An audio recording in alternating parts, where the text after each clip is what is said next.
Hi everybody. We've got a couple of minutes before noon, but I wanted to get set up and ready to go and just say hi on this cold and snowy day. I look like a hot mess, but you know what? I'm indoors in my own studio, so who cares if I look like a hot mess?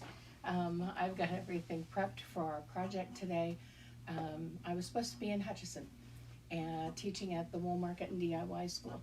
And because the ice storm hit yesterday, and I knew travel was going to be iffy and didn't know what was predicted for Hutchinson, Andrea and I got on the phone and we talked, and we thought, you know what, let's go ahead and reschedule the live classes that we had planned for today for February 29th, which for those of you who know me, know is a special day for me. Randy and I got married on the 29th of February in 1992. Have to tell you that was a little bit on me because 2/29/92 would be an easy date to remember, I had hoped, and he did a pretty good job. This will be the 4th anniversary that I've celebrated on my own since he passed away, and I am kicking February off with a big trip that he and I, might have enjoyed together. We always talked about going to Scotland, and I leave in 26 days, 26, yay! But I'll be going to Scotland on February 5th and coming back on Valentine's Day, and that's going to be the big trip that he and I might have done together every 4 years, because you're, married on leap day. You do something big every 4 years to celebrate actually having a 29th of February. So that's how I'm celebrating this year, but I'm also celebrating by being at the Wool Market and DIY school on the 29th of February. We'll be doing the classes that we had planned for today. One of them is a Create a Creature needle felting sculpture class, and the other is a Lattice Scarf class, which is what I'm going to be demoing today. And you'll get an idea of what that class might be like. And so you can get in touch with Andrea or Steve over at the Wool Market and DIY school and go ahead and sign up for either of those classes. There's plenty of room, and the more the merrier. The bigger the class, the more fun we all have, and we learn from each other when we're in there. But today's tutorial is, as I said, a wet felted project. It's a lattice scarf, which is a very easy intro to wet felting kind of class. The supplies you need are right here, and they're very simple. I'll comment after the video posts to Facebook about the supplies that you would need. If you do come to the Wool Market and DIY school on February 29th, all your supplies are included. You'll have everything that you need, including base fiber. You'll have an option of this black and white stripe or an undyed merino to utilize. If you choose, you can bring your own 3 to 4 ounces of wool to create your scarf, but you do need about 3.5 to 4 ounces of wool. It does have to be wool or an animal fiber. The ones that work best are and that are soft to the skin are either merino or alpaca, llama if you can get it without any burrs in it. Those all wet felt nicely, and they give you some texture options. Andrea and Steve have got a lovely selection of wools and such, both roving, spats, all kinds of stuff that you can choose from. So if you wanted to do a color, you certainly could, but you'll have an option of either the undyed or the black and white at the class on the 29th. You're going to need a pool noodle cut down to, fit a little bit wider than the scarf. You're going to need some bubble wrap right here. The bubble wrap makes for a nice measurement for figuring out, and I've got 2 bits that are kind of overlapped right about there. This is about the length that I want to go because your wool is going to shrink during the felting process. So you want to give yourself enough width and enough length to make sure that the shrinkage is still going to give you a nice length scarf. Going to need some warm water. Going to need some soap. I'm going to use just a hand soap that was gifted to me. It's a handmade soap. I like to use handmade soap because it feels better on my hands. And then you're gonna need some plastic sheeting. This is just paint tarp that I cut up into, you know, appropriate sizes for particular projects. You'll need enough to cover both under your wool and over your wool, because we are going to create a little sandwich of the plastic when we roll it up to do the rolling. And then you're gonna need something to tie your bundle with. These are from my Gentle Roller machine, and they are Velcro straps that are stretchy. I love using these, and if I can find out a way to you know, get these just having the straps available, I'll do that. But what I used for many, many years, and for a decade for me, was strips of t-shirt. You know, you get t-shirts, you're making a quilt maybe, or they get raggedy and you're wondering, what am I gonna do with this? Well, if you cut a band across the bottom of the shirt and then you pull it, you've got a nice stretchy cord that works really well for tying up your bundle, which is when we are done with the layout process and we're done with the wetting out process and we're getting ready to roll it. It ties up really tight, but not so tight that you can't undo that bow when you're ready to unwrap your bundle and flip it around and roll it up again and start rolling some more. The only other thing you need is either a piece of netting. You can use tulle for this. I've used old sheer curtains that I found at garage sales and stuff. Those work really nice. Or you can use what's hiding behind me here. You can use a shelf liner. You know, the rubber shelf liner that you get. This works really well for wetting down. What it does is it holds down the fibers when you're adding the water and the soap, so that those fibers aren't going to get disturbed. They're not going to move anywhere. So that's what we need, and now we're going to go ahead and get started. So I'm going to move everything off the table for right now, except for this little tool is called a ball browse, and you'll see me using this. It's not necessary to have one of these. It just makes dipping down into the water and spraying down the water over the fibers a lot easier. You can buy these online, but you can easily, instead of just using a jug of water like I have here, you could use a garden, you know, watering can. If you've got one that's got a really, really fine spray on it, that's best. But any kind of watering can that's got a nozzle that gives you a spray more than a stream will help for the wetting down process. And if you don't have that, it's okay. You just get your hand in the water and you just sort of sprinkle it on. So we're going to get started with the layout. I'm going to take a sip of my coffee, move the camera real quick, and then we're going to get started.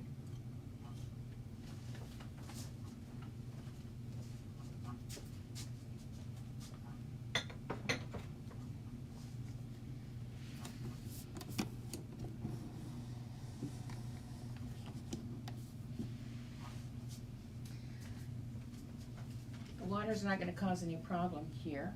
So what I'm going to do is I'm just going to unwrap this wool. I want to see how many lengths I can get. Probably get about 2. I want to make sure that the wool is not twisted, because that will affect how it felts. And that's a good spot. Now, if you've been in class before, you've often heard me say, if you're trying to pull the wool apart and it won't pull, it's because your hands are too close together. Move your hands apart a little bit, give it a pull, and it'll come loose, okay? So I'm just trying to make sure that this is nice and straight on here. And this is about 4 ounces. We may not need this much, because if I've got more than just 2 legs here, which it looks like I'll have, I'm not going to need all that much. So once again, pull off here. This I can use for, this bit I can use for another project down the road. So this is a lattice scarf. And what I mean by a lattice scarf is just something that we simply put together in an interlocked grid. when we're laying it out. And as long as I know that I've got 2 solid lengths here, I'll be doing fine for being able to interweave this here. And this is a very easy process. Just going to take each one of these and I'm just going to split it lengthwise as evenly as I can. Just make sure that when you're pulling apart that your hands are close together. And you can see I'm just running the entire length here. And now we have 2 where we did have 1. And now we're going to do the same thing here. And remember, when I'm pulling apart at the wool, I want my hands right there so that in case I need to grab a little extra on one side or the other, I can. And I can encourage those fibers to split as evenly as possible.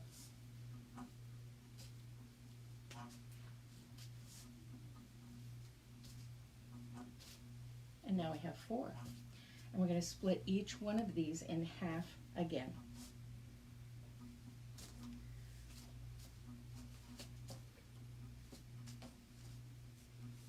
The layout for this particular scarf is very, very easy and it goes rather quickly. So we can spend most of our time on the actual rolling and felting of this. And if they're not entirely, perfectly even, that's okay. That's what I love about handmade. Each piece has got its own unique little bit to it. And it's one of a kind. No matter who you are, you've got a one-of-a-kind piece when you're done. And again, we're just pulling right down between the 2. And there we go. Got a piece that just wanted to stay on both sides, and we just encouraged it to go to one side or the other.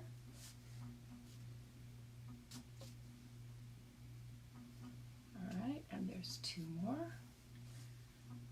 Just 2 more to do here, and then we'll have 6 strands.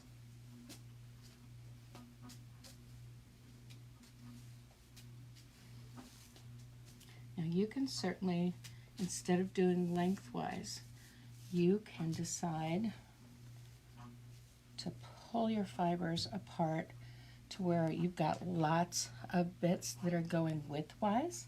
I decided to go lengthwise just to help us get this project going and make it a little easier, but lattice is whatever you want it to be. It's just a matter of dividing up the fibers and having them set up so that it looks kind of like a fencing or a lattice that roses or other vines and flowers would be creeping up on. The lattice itself, the design of the lattice, totally up to you. All right, so we have 6 different lengths here. And I'm just going to get each one into a little bundle here.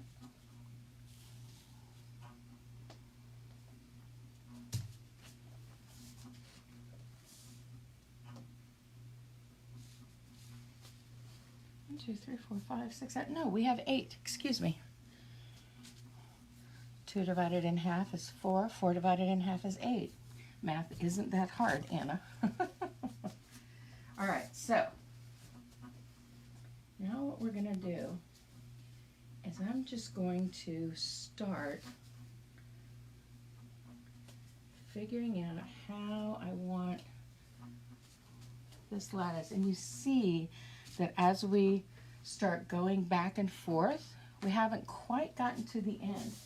So we'll want to draft or pull gently to elongate these fibers all the way along the length so that we'll be able to get that full length going of the bubble wrap that we laid out to the length that we want for this particular scarf project.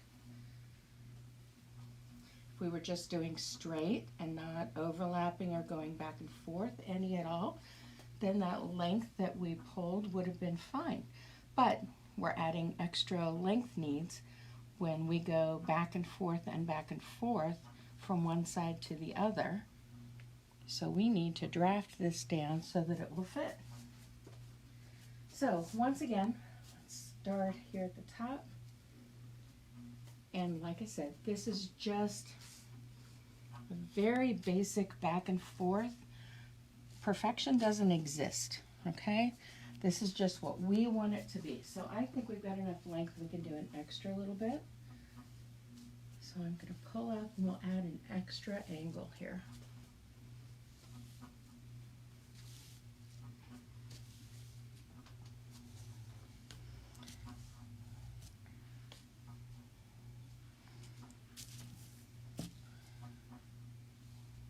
Let's just pull it down a little bit. Make those little adjustments. Okay, we've got one piece going from top all the way to the bottom. Now we'll want to draft the second piece, and what we're going to do is I'm going to draft all the way down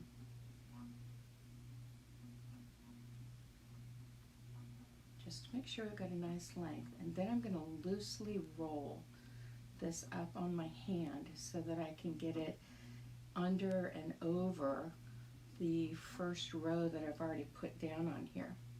And you'll see what I mean here in just a second.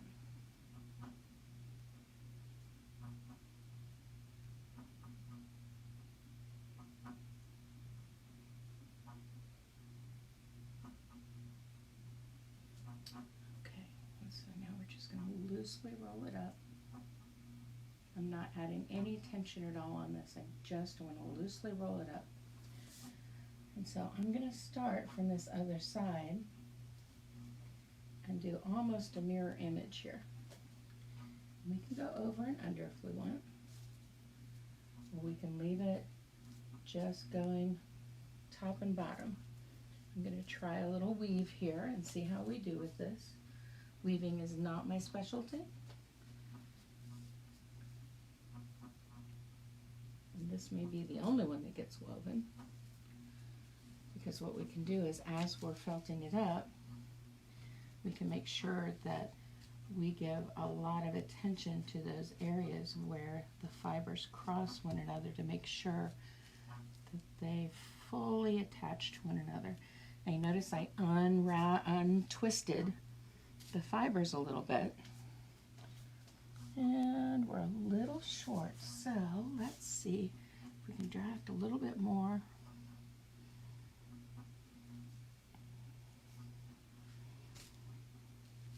We can get to the end here. I'm going to go under this one.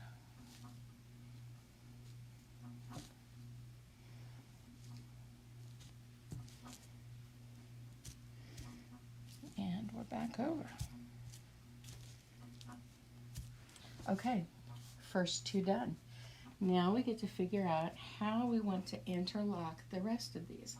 And I think what I'm going to do is put one down one side going just straight and one down the other side.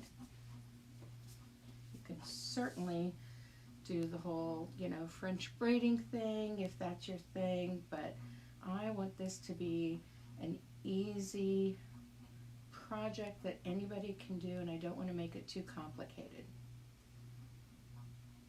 You can get complicated after you've got some basic skills in felting. I want you to get some skills in felting first. I want you to have some success early on. So I'm just drafting. And drafting just means that you're holding your hands far enough apart that the fibers can separate and lengthen a little bit. Now if you break it accidentally, if you do something like that, you just overlap it a little bit and just gently draft it together, and boom, it's all there again. Okay?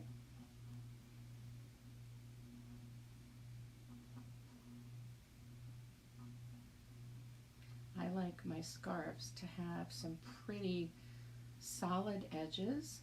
If I add fringe, I want it to be intentional. I don't want it to be usually because there are leftover bits just sort of hanging off the end. So part of what I'm planning for this edging, these next two rows, is to give us a top and a bottom instead of these loose areas up here and the loose areas down here on the bottom. Alright, so this, I think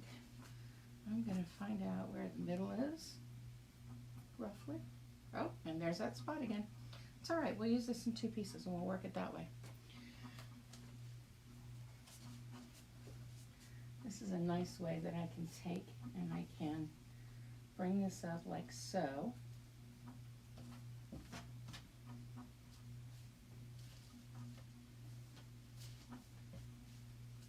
This back and forth is where you get the fiddly stuff. Okay, and I've got a break there again, so just going to make sure that we've got that together. Underneath, over top and underneath. You see how this is giving us our edging to connect those angles and give us an edge to the scarf. It's a little bit of a light area, so I'm going to go ahead and pull it intentionally and then get those fibers going together.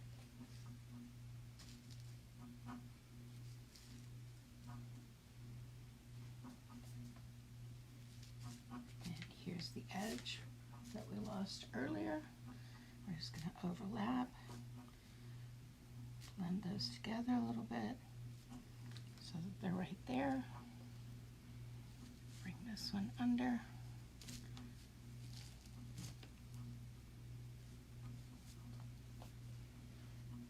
This one under.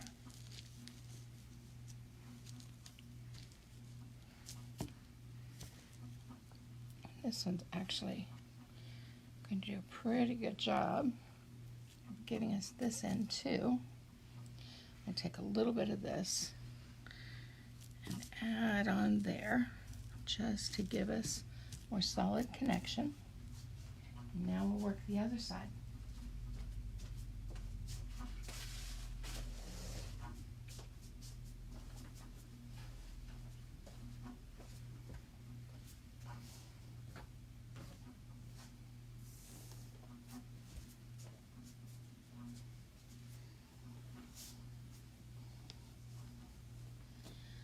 This piece that was drafted already, so we can go ahead and just overlay here.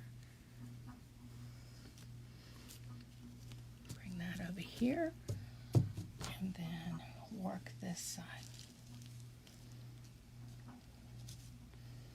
Trying to make sure that I'm keeping the fibers straight, not giving them a twist as I go underneath all of these. Because it's not the twist that we're looking for. You want a twist in spinning to help you hold that spin in shape. That twist is part of what helps that. But we're not spinning, we're felting. And if we twist the fiber too much, then we could find ourselves with fibers that don't fully felt together next to the other fibers. And if the fibers are straight, then they've got a better chance of connecting more solidly for us.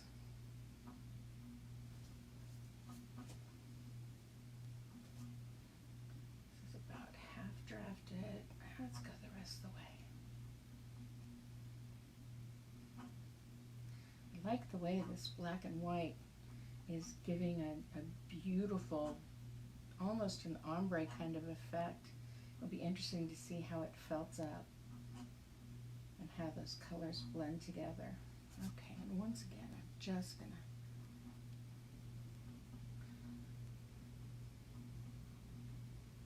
there we go. All right, so I'm gonna put this under here just to make it that much easier. We're going to connect the fibers together here. Next.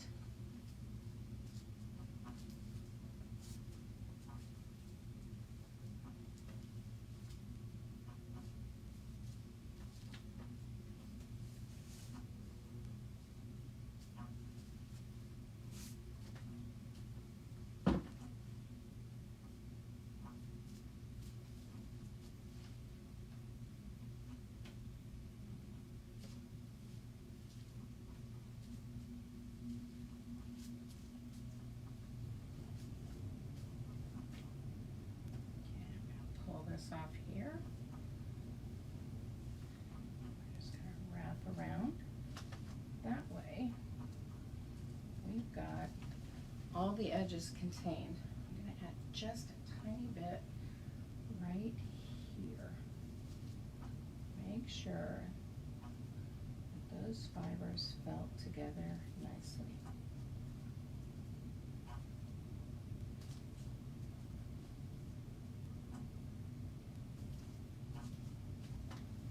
Okay, so we've got 4 now. Now comes a little bit of, all right, how do we want this to look in the in-between? Do I want to do one straight down the middle to connect the X's there? Do I want to cut up into smaller pieces and go this way in between the X's? I don't know. I like the X's there, and I like the idea of a starburst kind of effect by going right down the center. That would also have our cross pieces pretty much all going the same direction. I think that's what I'm gonna do. All right, so we're gonna take one, and because we're not going back and forth, we're just going straight, we should be able to simply over and under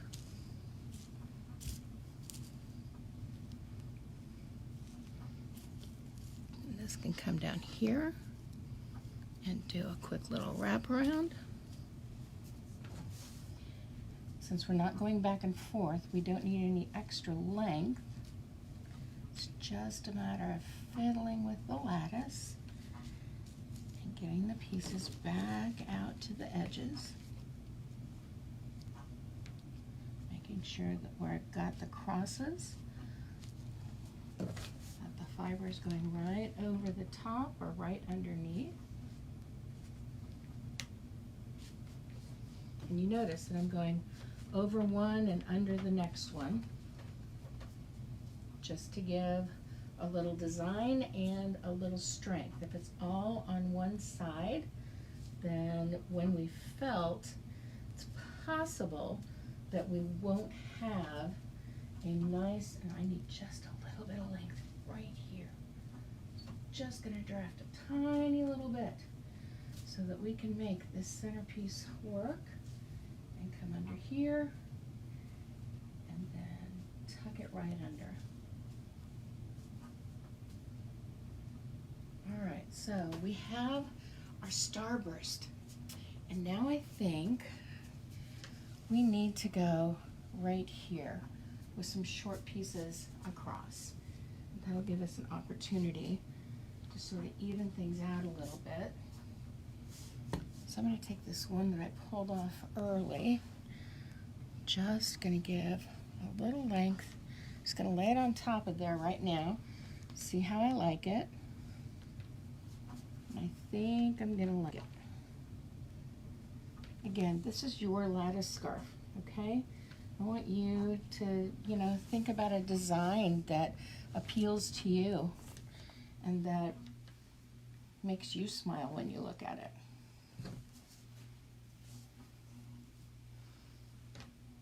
There we go. And again, we don't need to draft because we're just going straight from one area to another.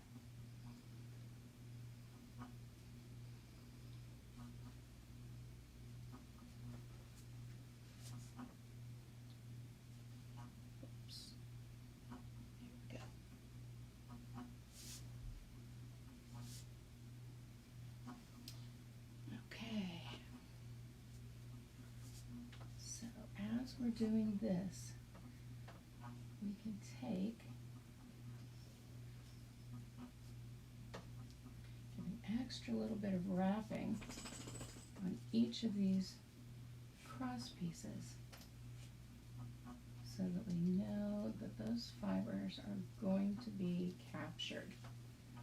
Okay? Again here.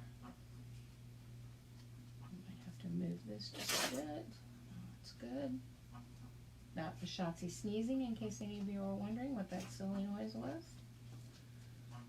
Anytime Mama's working, she's usually down here in the studio keeping me company.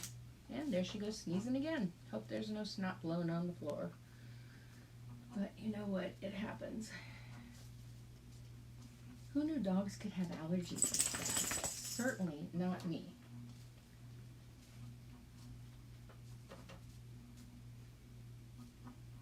Now again, I don't want you to get too caught up in perfection, because a lot happens during the felting process. And we have opportunities to sort of encourage those fibers to do what we want them to do. But the other part of it is, you know what, it's felting. And part of what brings me joy in this particular art form is that it's always, whenever I'm opening up a finished wet felting project in particular, it's always like Christmas morning and opening up presents and not knowing what you've got until afterward. You can certainly influence the outcome by how you lay out and how you felt, but it's always a surprise, because you never know exactly what you're going to get until you get to the end. And I'm kind of liking this lattice here. I think we've got a lot of strength in each of the areas, in how we've crossed over and gone over and under, and in the ways we're wrapping these side pieces over. Just to sort of finish things off. And we're going to have some extra fiber, and I'm not sold on making any more pieces to cross over. I think I like the lattice the way it is right now. I don't know that I need to add anything else. So I want to sort of take a look at it for the moment. See if there are any places where I might need a little extra fiber to give some strength. But I'm kind of liking where we're at.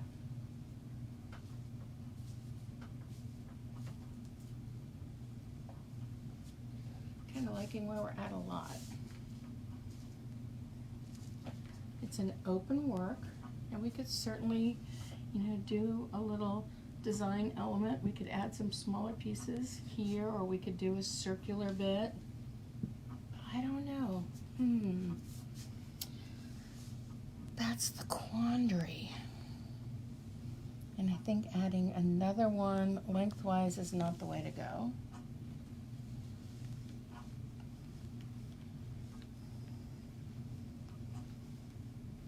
I don't know if I like doing the circles in there. I don't know. Could do that. We could add another piece here to give that full asterisk effect.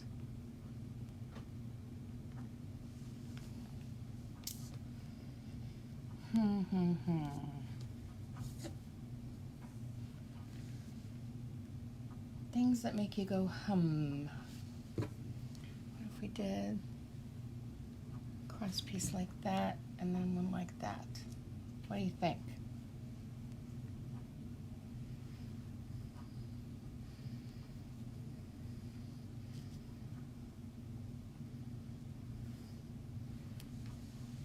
Okay, I think I like that idea, but we need to flip it over to the other side.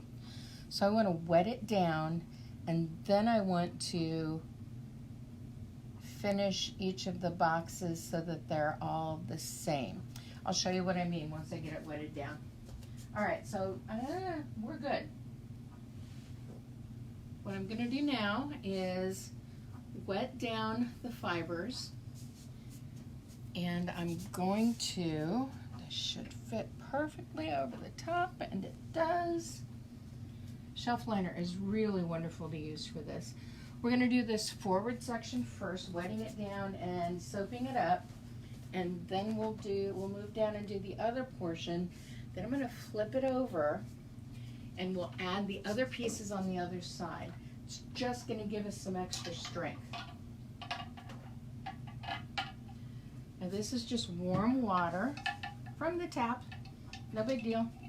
And for those of you who wonder, yes, I do have some towels down underneath the table because there will be water. I want to make sure that I get every bit of the fiber wet. The nice thing is that I can see the design underneath and I can make sure that I'm getting all those cross bits and all around done.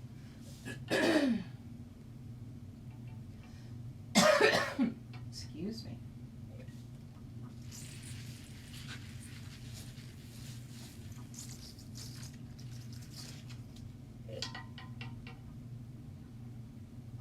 Now it looks like we're going to use a lot of water, and we do use a fair amount of water. However, if you've got something handy, you can usually save some of that water. Right now all I'm doing is I am just pressing my hands down over the fiber, especially over the connective areas. I want to make sure that those fibers are all nice and wet. Don't have to be soaking wet, just got to be fully wet. And what we're going to do after we've got the fibers nice and wet, I'm going to show you how we're going to add soap, and we're going to do the first little bit of felting before we wrap this up, roll it over, and add our last little bit of lattice work before we do the full felting. Now I'm just using the table in my studio along with a folding table that can adjust the height. You can see it's not perfectly matched, but that's okay because I can work one area and then I can move along and then work another area. And these fibers all feel pretty moist. So I'm going to move my exercise ball chair over here, take the pressure off my back a little bit, and I'm just using the bar of soap to add some soap to the wet fibers. The netting is keeping the fibers from moving anywhere, and it's making it possible for me to rub just a little bit more soap in at the connective areas so that we make sure we've got plenty of soap in there, because it's not the water that helps the fibers to felt, it's really the soap. It's changing the pH of the fibers. Animal fibers have a scale to them, and what you need to do in wet felting is get that scale to open so that when you're massaging, those fibers can start coming closer and closer and closer together until they form a new fabric called felt. To do that, to get those fibers open, we need to change the pH, open them up, and that's what the soap does. The soap changes the pH. And then what we do with the massaging, with the rolling, right now I'm just doing a gentle massage. There's hardly any pressure in my hand at all. I'm just trying to get those fibers starting to think about coming together. And you just want to be methodical and work from one area to another area so that you make sure that you've touched every bit of the fiber length. This is the first pass. It's just giving the fibers that gentle massage, especially on the areas where you've got the fibers connecting in joints. And usually I would take off my rings. Right now I'm okay, but they may come off in a little while. And the massaging is what causes those fibers to begin to interlock with one another. And you notice the bubble wrap is underneath. The reason the bubble wrap is underneath is because as I'm putting even just a light bit of pressure down, those fibers are going back and forth in different levels like this. It's helping them connect in even other ways. as I'm just massaging or rolling in one direction. All right, so just want to do, you notice that I changed directions. Again, that's another way to get those fibers to connect to one another in a different angle. The way you felt, the direction you're felting, is the direction that the fibers are going to shrink up. So you want to make sure that you are hitting those fibers and you're massaging them, you're rolling them every direction possible so that you've got as strong a connection or as strong a felt as possible. And I usually do the gentle massage until I start to see little bits of fluff, little bits of the wool come up and start to migrate through the netting or the shelf liner that I'm doing. And you'll see that here in just a moment. It's not hurting the rest of the fibers that are being ignored over here by me working here. You can work a project one area at a time and then work the next area of it. You do not have to fully cover every single area all at once. It is possible to at least get to this basic pre-felt stage before you move on and get the rest of your project wetted down and soaked up. Now, we're not going to see quite as much coming through fiber-wise because this is a rather open layout that we have. Now you notice that I'm doing little swirls. You want to see the suds. You don't want to see a ton of suds, but you do want to see the suds. That lets you know that the fibers are wet, that they've got soap throughout the fibers, and there's enough in there to get those scales to open up for you.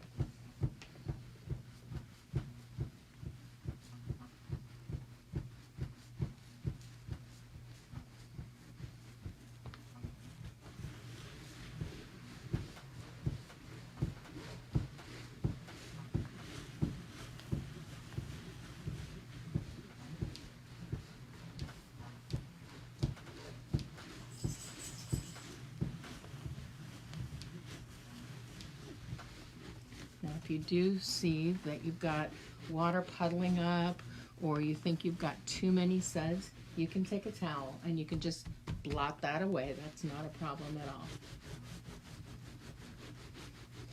And I'm starting to feel, part of the felting process is your fingers learning what to feel. And I'm starting to feel that even those areas that have got the joints and junctures, even those are starting to feel a little less. They've compressed down just a bit. And so now I want to check this. And as we're lifting this up, oh yeah, we're starting to get that migration. So it's very, very careful pulling up the liner or the sheeting or the sheer curtain, whatever you're using as your cover up. It's very important that you have your hands right here as you're pulling away so that you can make sure you don't disturb any of your layout. And we've got a lot of soap. See how that's catching right there? That's a good thing. We know that it's starting to felt. But if I'm not careful when I'm pulling this up, I can dislodge that beautiful lattice that I've got started. And I want to make sure that I don't do that.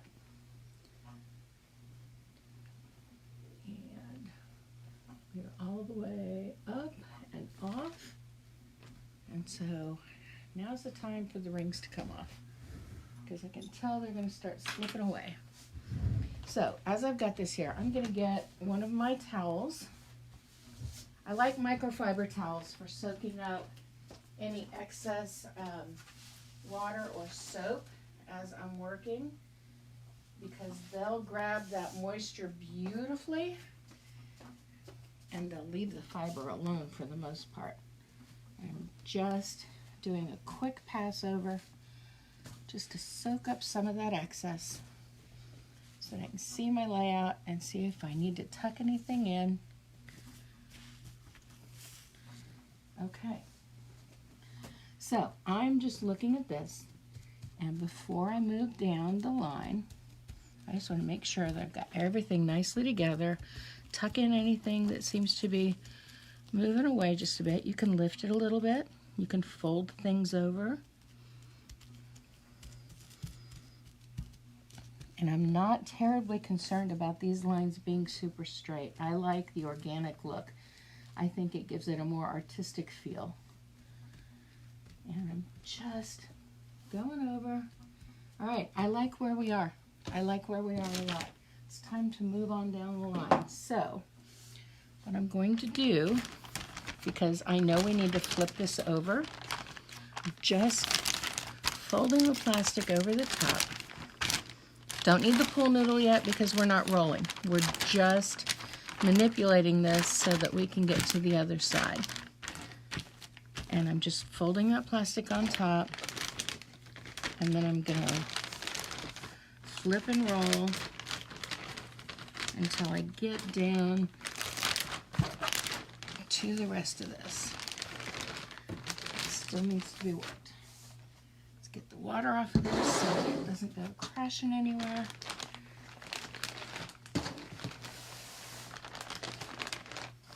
All right.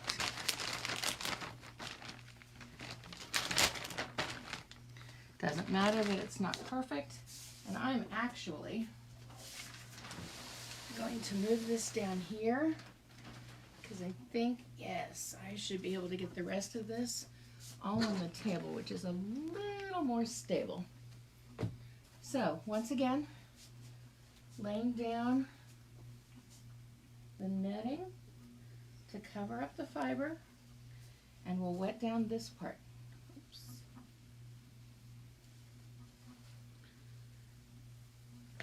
There we go. All right. We're ready to wet this one down. So I'm going to move the water down. And let's get ready to do this end.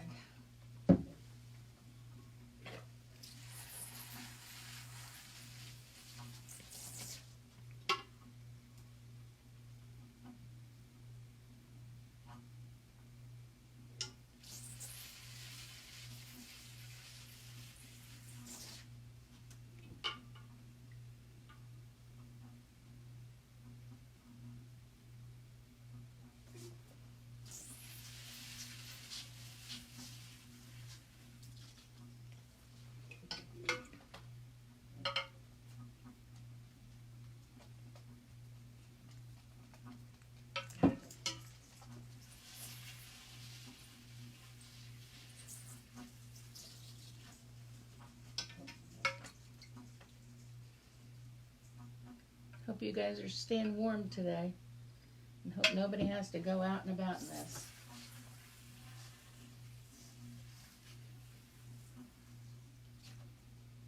All right, let's move this down.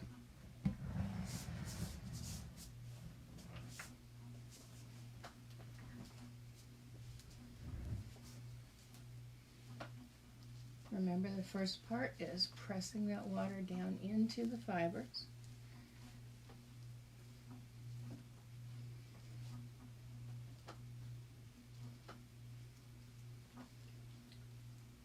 We can use hot water for this.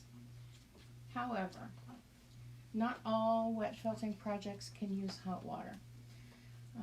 Sometimes with things like felting, or if you have a lot of non-animal fibers that you're using in your wet felted project, like silk or bamboo or milk fibers, sometimes if you're using water that's too hot, it'll felt the wool fibers too fast, and they won't be able to migrate and do their interacting that they need to do with the other fibers or with the fabric that you're trying to felt those fibers into. So I usually start out with a fairly lukewarm water. I'm just hitting each of the junctures here, especially the big ones.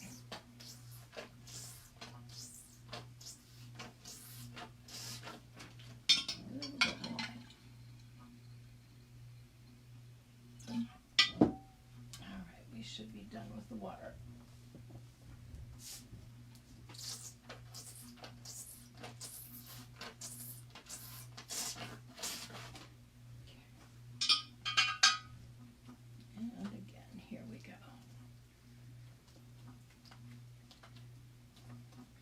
See, I've got an awful lot of water this time around. So I'm glad I have that toweling on the floor. That'll help soak some of this up. And I've got some microfiber towels handy to help out with that as well. When we begin to roll this up, you'll see that I use a towel around the plastic to help gather up some of that excess moisture that comes out when you begin to do the rolling of the felt.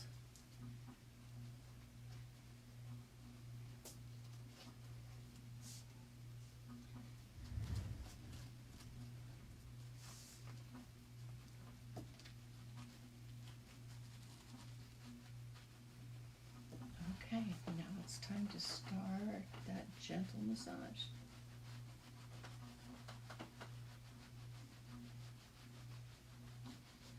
Remember, we're changing the direction that we do this massaging as we're working this soap and water together into the fibers, because we want those fibers to have every opportunity to connect as frequently and in as many different directions as possible. Just makes for a stronger felt.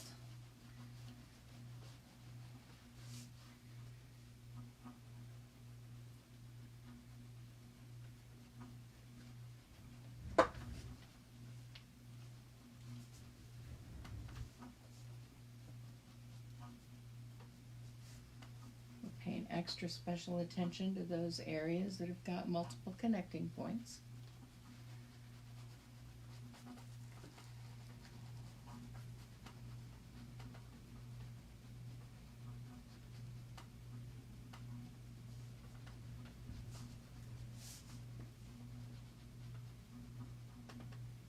The friction of your hand massaging, or when we begin rolling, builds up some heat that also helps with the felting process. Yeah, I've got a lot of water down on this end, so I'm gonna soak some up.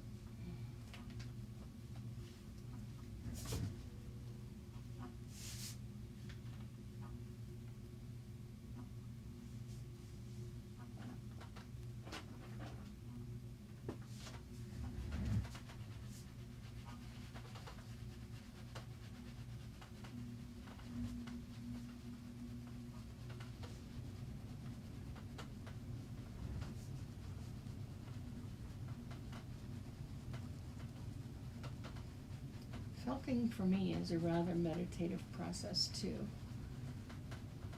I just tend to, when I'm not filming alive, if I'm just felting, sometimes I'll have a podcast on and sometimes I'll have music on, but often I just find myself completely immersing myself into the process, so that I've got all of my senses attuned to what I'm feeling, what I'm seeing, where I need to move next, if I need more soap, like I do down here on this end,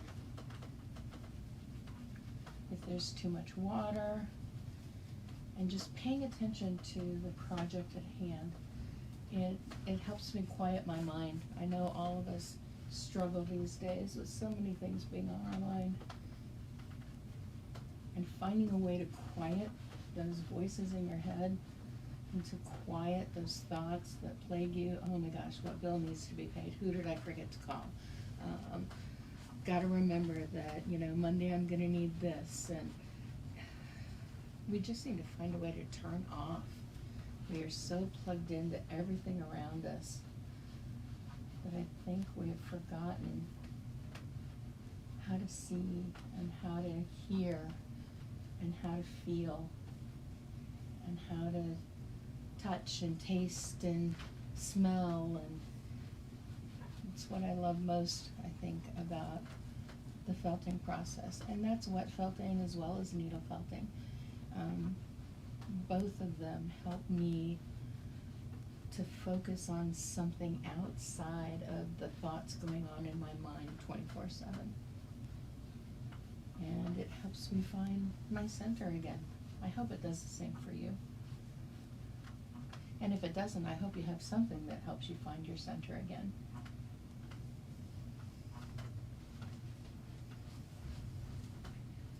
make sure I pay close attention to these junctures, because I'm feeling that they're not quite coming together like I want them to yet. And that's okay, it's still early on in the process.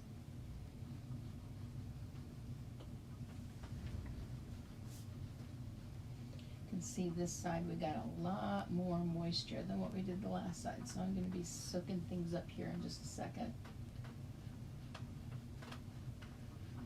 I think I'm going to soak up before I take off the netting, just to make sure I don't disturb any fibers.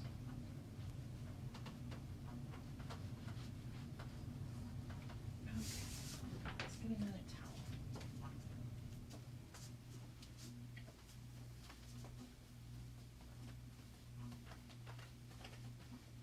Kitchen toweling usually works out really, really well. If you've got some old ones that you're using for rags, this is a perfect way to use those. Or if, you know, like me, you cleaned a cast iron skillet in one and it's permanently iron damaged, well, guess what? I'm going to use it for the felting process.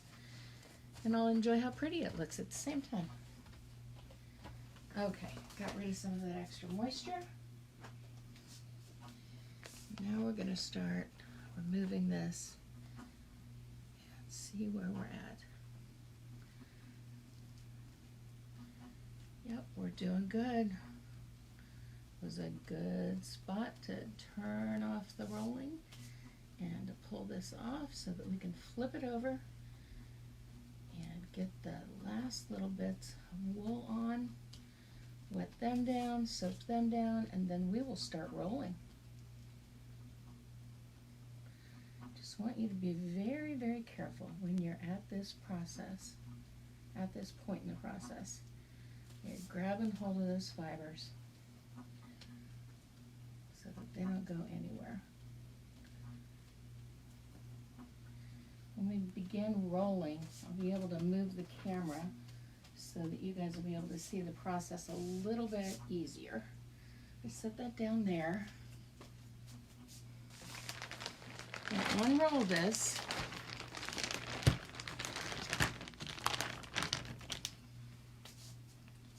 Okay. I'm just going to go for it, because that's what I do. Don't think we'll need any more soap, but it'll be right here just in case. Oh, even better. I can do this.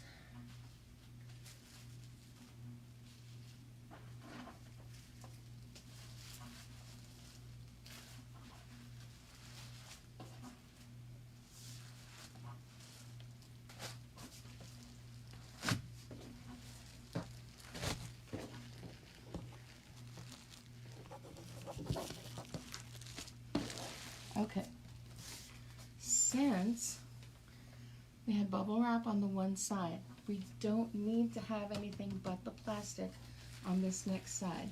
So I'm just flipping this over, finding the top part, flip that a little too soon, let's get it up a little further. There we go.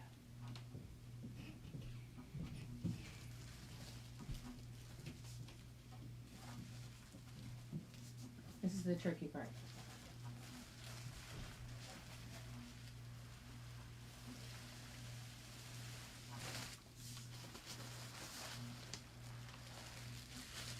Alright, there's that extra piece. All I'm doing is sort of holding the fibers in place and gently flipping this over so that we can get to the other side. Yeah, it makes you a little nervous sometimes, but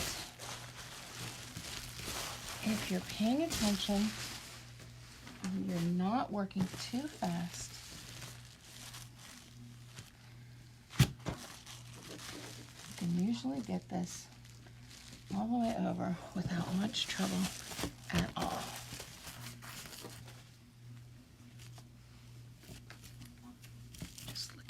Where my pieces are, getting them back over here. Bada boom, bada bing, we're flipped over. Look at that.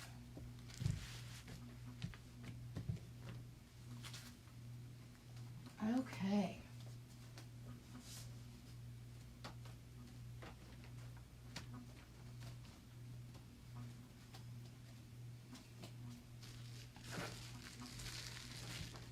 Just get my hand under here so I can pull out the last of this bubble wrap. This is the bubble wrap we added at the end when I started to flip it. There we go. Okay, now we can adjust things and get our lattice looking like a lattice again. Okay. Ooh, bubble wrap everywhere.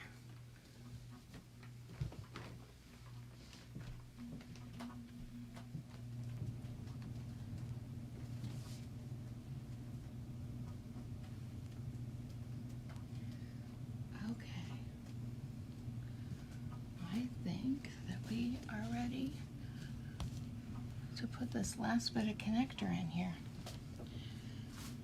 All right, towel time. Dry the old hands.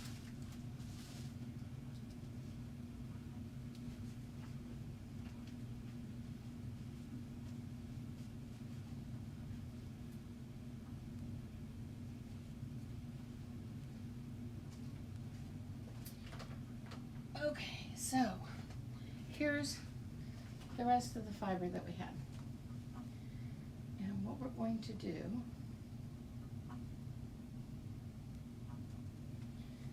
is create a juncture here. See, I'm just laying over this one X, and then I'm gonna lay over this next X.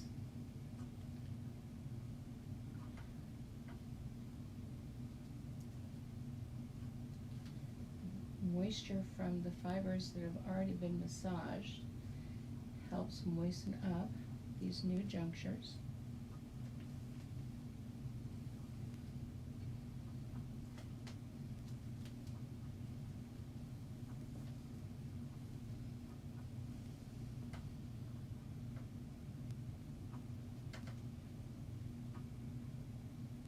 I'm just folding it over, pressing down to get them moist. Folding it over just to, make a little connection sandwich there where the fibers connect. Oops, I went the wrong way. Pay attention to this design that I put together. There we go.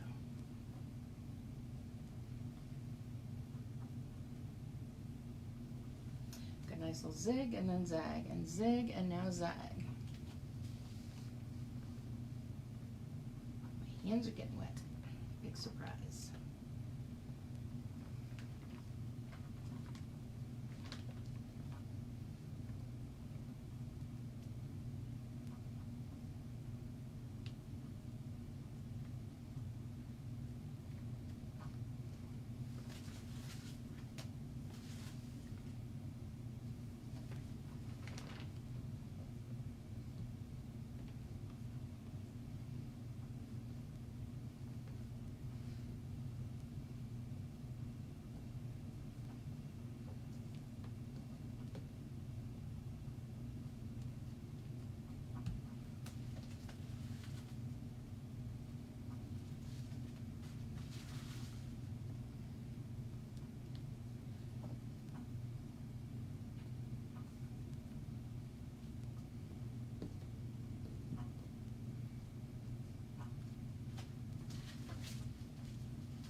Every once in a while you'll need to draft those fibers just to make sure you've got enough to overlap and connect.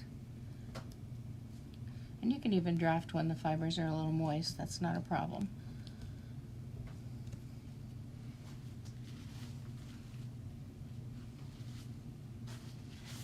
And one last zag and I think we've got it.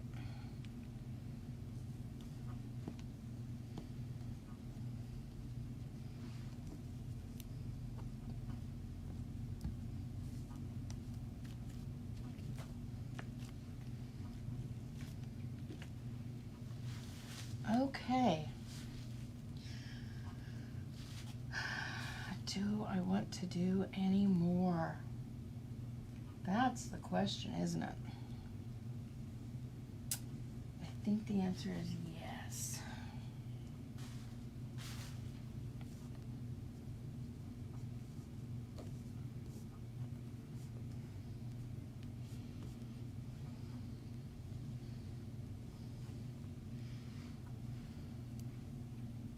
I think I need to do another one this direction, just for strength and stability.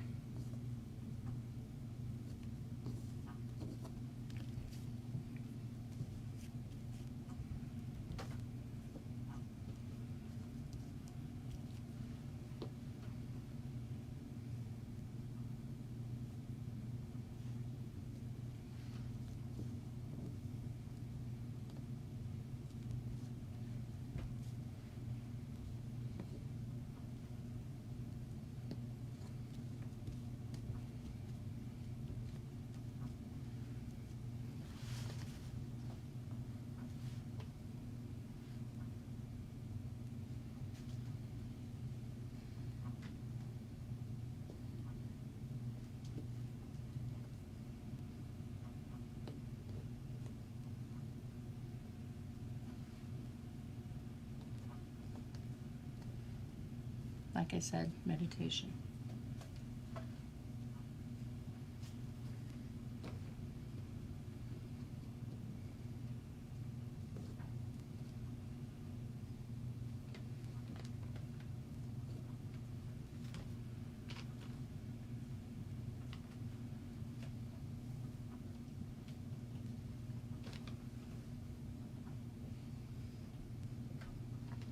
Yeah, wet fiber can stick to anything. It's annoying, but you know what? So is dry fiber.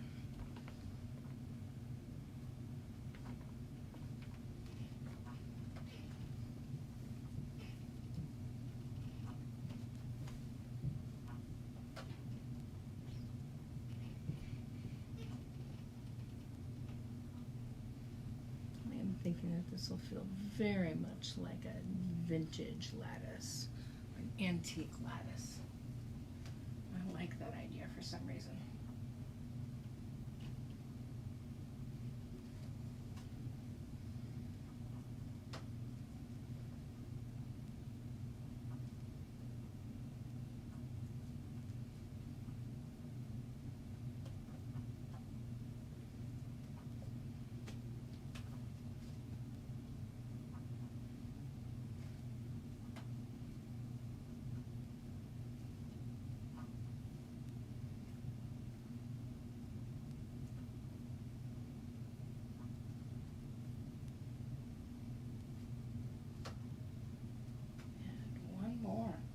There we go.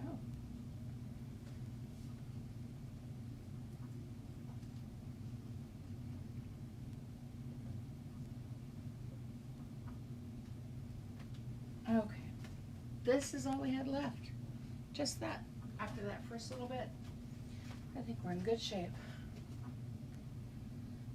Okay, so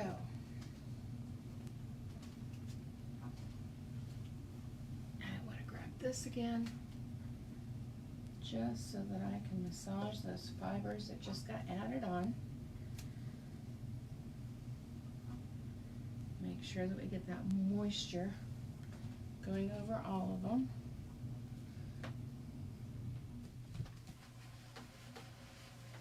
Just gives me an opportunity to move things around a bit. Make sure that they get moistened down. Get that soap and that water going through.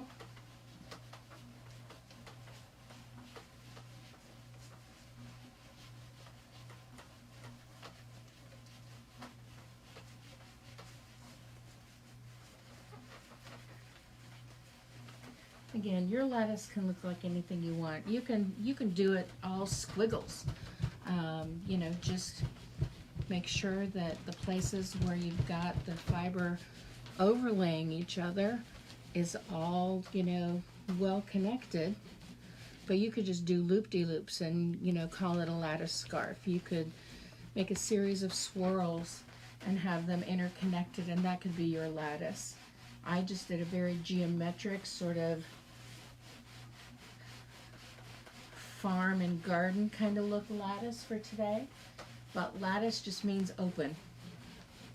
For our purposes, it just means an open work, not a continuous fiber all the way across. It just means a lacy open work design.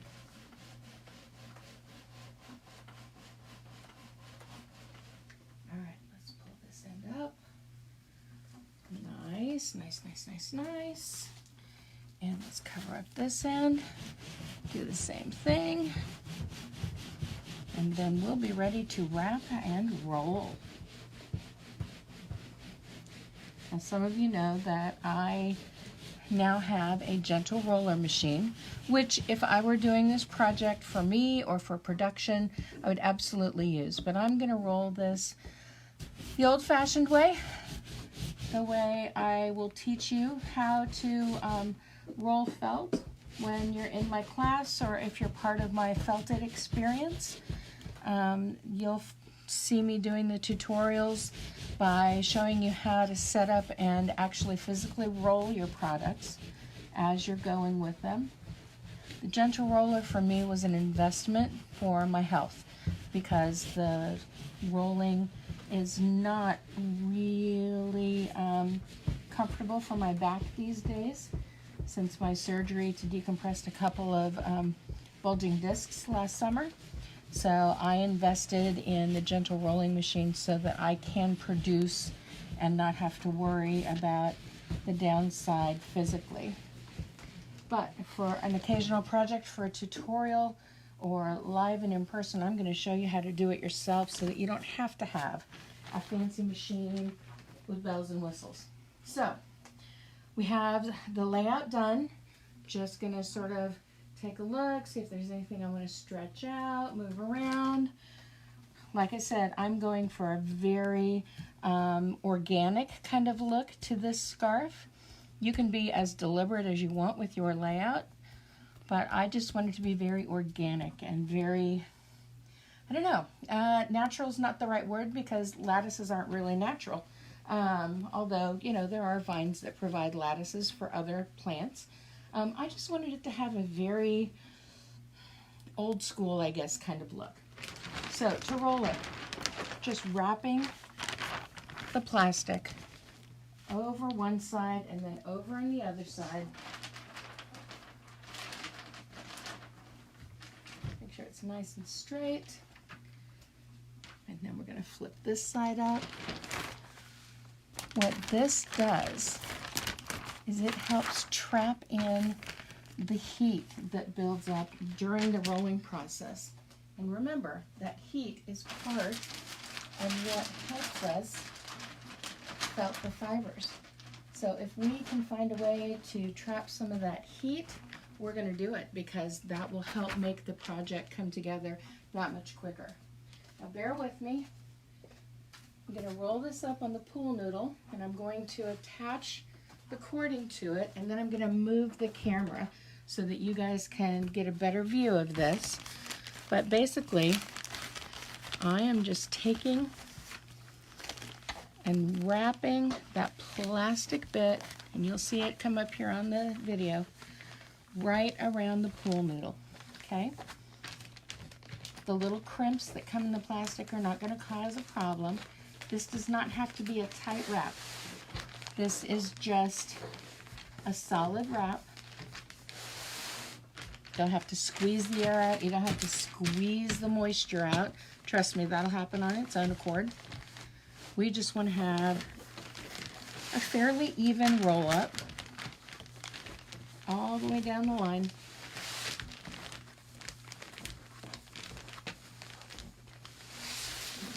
This way, make it easier. And there we go, all rolled up. And now what we do is we take these cords. Again, these can be t-shirt strips. They work beautifully, they really do. And nice thing is they wash up nicely. You're gonna, you know, be able to use them over and over and over because they last forever. And when they start to get ratty looking after years of use, then you can take them and you can just toss them because they're just ratty old t-shirts. So when you're wrapping a scarf, you want to make sure you are wrapping evenly. This does not need to be cinched really tight. It's not like a corset, but it does need to be tight enough that it's not going to move around. So a little bit of pressure, a little bit of tension there, but not a lot. It does need to be tied off, whether you're using strips like this or whether you're using the t-shirt cording. It needs to be tied off evenly across the package. And that just helps make sure that you get a nice even felting each direction. All right, so bear with me for a moment. I'm going to move a table out of the way, and then I'm going to move the camera up closer. I'm going to soak up a little bit of the water that's on my cork flooring right now.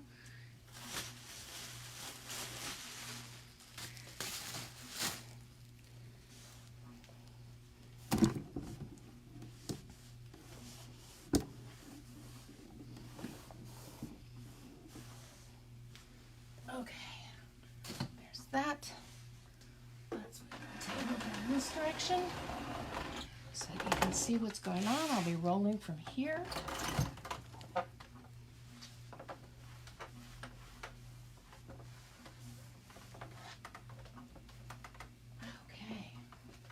let's put this over here. And we'll lay it underneath.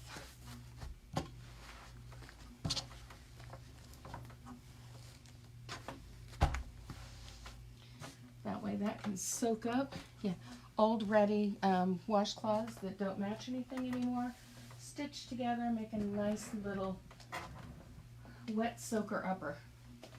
And I need coffee. I'm going to drink some lukewarm coffee while we get started here. And grab my phone and see if I can do some rolling. Where did I put my phone? Ah, there it is. Do some rolling and answer some questions you might have all at the same time. So, from what you've seen so far, do you have any questions for me?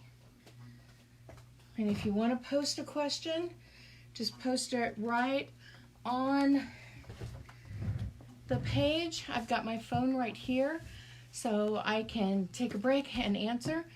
But for right now, it's all about starting to roll. And let's see, do we have, whoops, wrong way. Let's see, do we have any questions on the live so far? We're still there. Let's see what we've got. I don't notice any questions. Okay, no questions at this point. So, rolling. I like to keep my hands flat.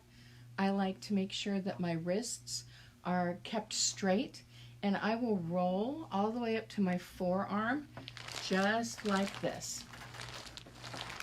And it's just a matter of moving my hands across the length of the entire project, and usually, believe it or not, I count out 200 rolls.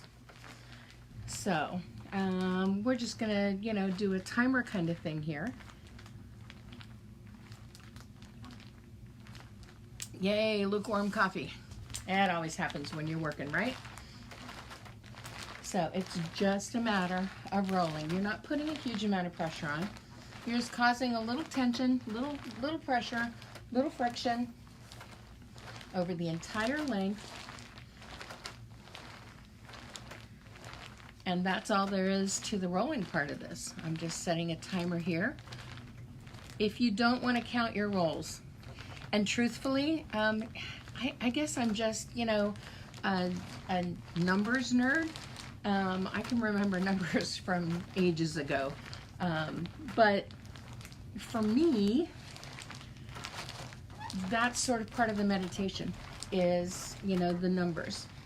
But if you're not a numbers person, if you don't think that you can roll and count at the same time, or you're worried about distractions, set a timer, 10 minutes at a time.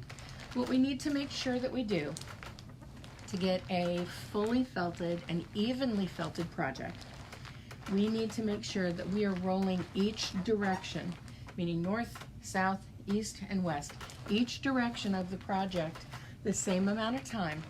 So we're gonna do 10 minutes from here, and at the end of those 10 minutes, I'm gonna unwrap it and I'm gonna roll it from the other end. We'll do another 10 minutes. Then I'm gonna show you how you can wrap from side to side, because we want to do not just the length of the scarf, okay? The length of the scarf is important, and we can do that from rolling from one end to the next end, but we want to do from side to side, the width of the scarf as well. So we need to make sure that we get those fibers as fully and evenly felted as possible. And so we're going to go all 4 directions. So 10 minutes per side, so 40 minutes of rolling, unwrapping and rewrapping in between there.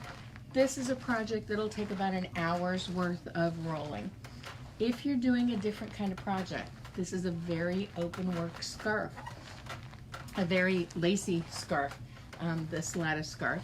If you're doing a scarf or a felted painting, and you've got fibers, not only as the base, but you've got fibers decorating, and you've added more fibers for embellishments, your timing might have to include 10 minutes on each side, top side up, and 10 minutes on each side, top side down, before you get to the point where you can do the fulling or the final shrinking of the product.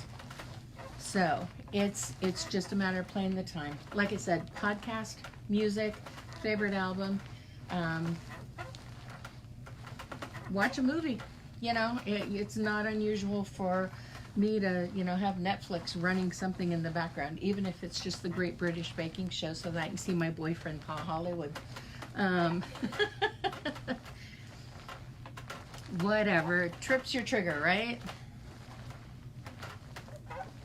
So it's just a matter rolling, agitating the fibers, giving them some heat build up between the layers of the plastic,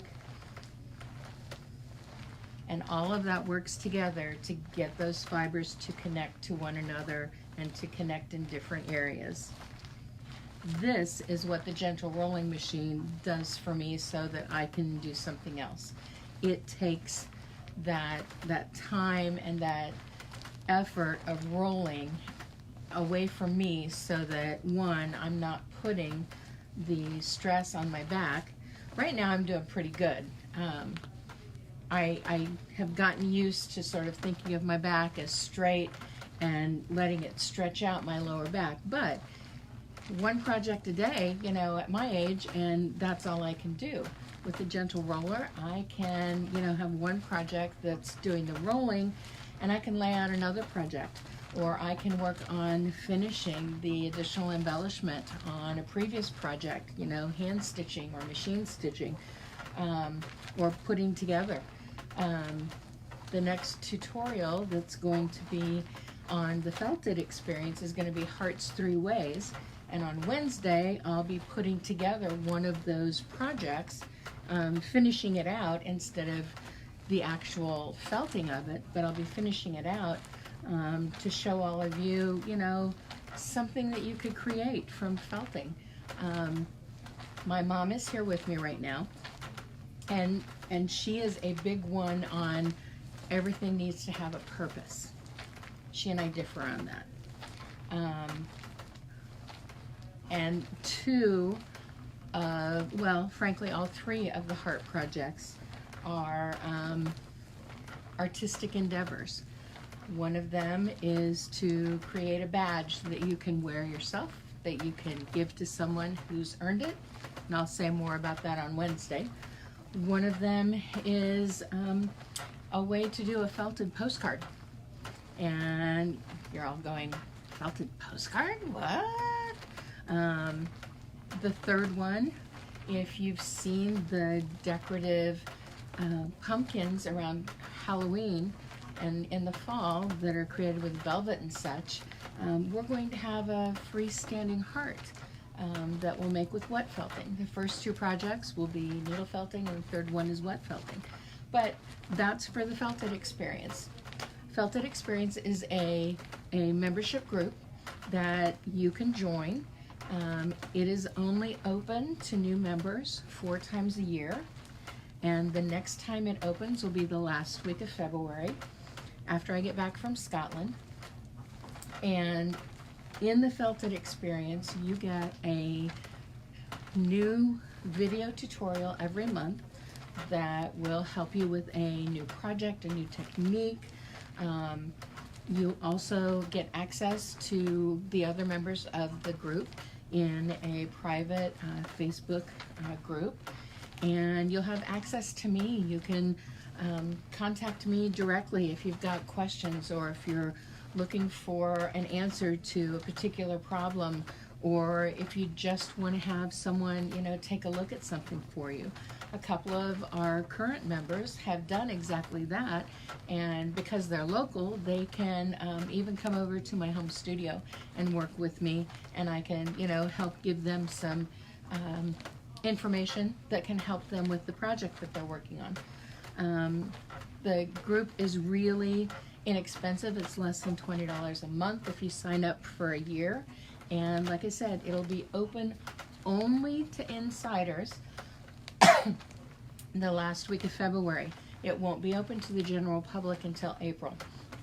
So if you want to learn more about the FELTit experience, if you think you might want to join to get more access to tutorials and to information and to someone who can help you troubleshoot and give you some critiques, then go to stabthingsintoexistence.com and leave your email address. I would love to have you join us. It's a wonderful way to find a community to help you learn everything felting. Some of you know that my story was all self-taught, and there was some serendipity involved. When I won an online giveaway for a 4-ounce hand-painted roving, consider the fiber that we use today for this project as a hand-painted roving, only the one I won was in blue and periwinkle and green, and oh my gosh, it was so gorgeous. But I had no desire to spin it into yarn. It was beautiful. It was lovely to pet, and I even like smelling the sheep on it. Clean sheep is a good smell. But I didn't know what to do, and I just happened upon a little $4 kit at the local craft store, Teach Yourself How to Needle Felt. And 2 months later, as Randy, my late husband, would say, every horizontal surface in our home was covered in felt. He wasn't exaggerating, it was true. And then I found out about the felt school that's held at the Harveyville Project, which, oh my gosh, the Harveyville Project is, you know, less than an hour away from my house, and felt school was coming up in a couple of months, and they happened to have an opening, and I went to felt school just a couple of months after I learned and taught myself how to needle felt, and then I learned about wet felting, and I learned about Nuno felting, and I learned about shibori felting, and I learned about resist felting. And then I started devouring every book on felting that I could possibly get my hands on. And I have a whole library of felting books now. Some are just eye candy, some are for information, some are about the wools and what to do with them. But I just devoured everything. And that's what brought me to this place 10 years later. I started teaching a couple of years after I learned how to felt. And the teaching is what I love most of all about felt. If I'm not making a project, I want to teach somebody how to make a project. And that's why I've decided to bring the FELTit experience to as many people as want to sign up for it. Okay, there's our timer. I'm going to stop it for a second. I'm going to move the camera a little bit. Get my coffee cup out of the way. All right, so we're going to unwrap this, and we're going to rewrap from the other end. And it is as simple as Hello, let go. There we go. It is as simple as just unrolling and re-rolling. Let's see if the pool noodle, yeah, excellent, even better. So, pool noodle started out on the other end, and now we're going to wrap the pool noodle up from this end. And that way, we will get our second direction going.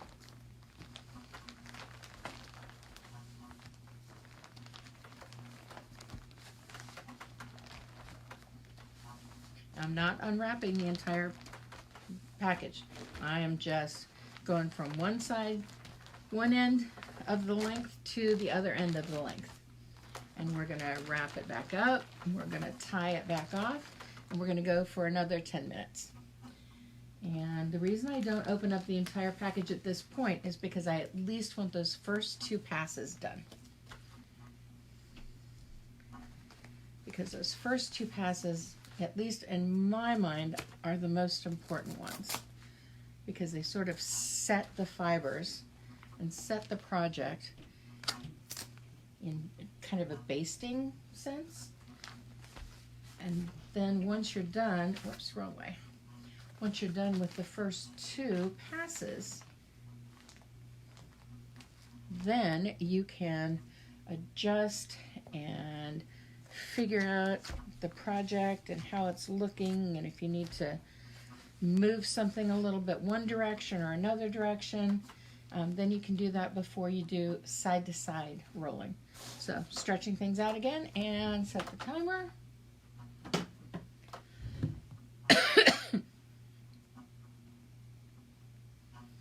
And here we go again, second 10 minutes. Same thing, we're just rolling.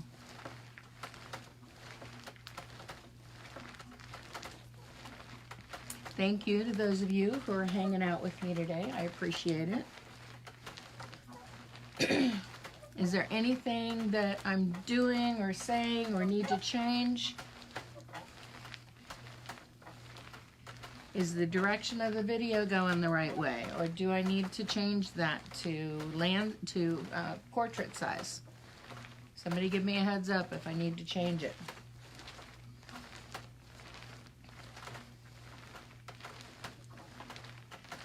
The Facebook Lives are going to go to my YouTube channel. Anna Walker Designs has a YouTube channel for all the Facebook Lives to go and live. Some of those lives are little projects like this.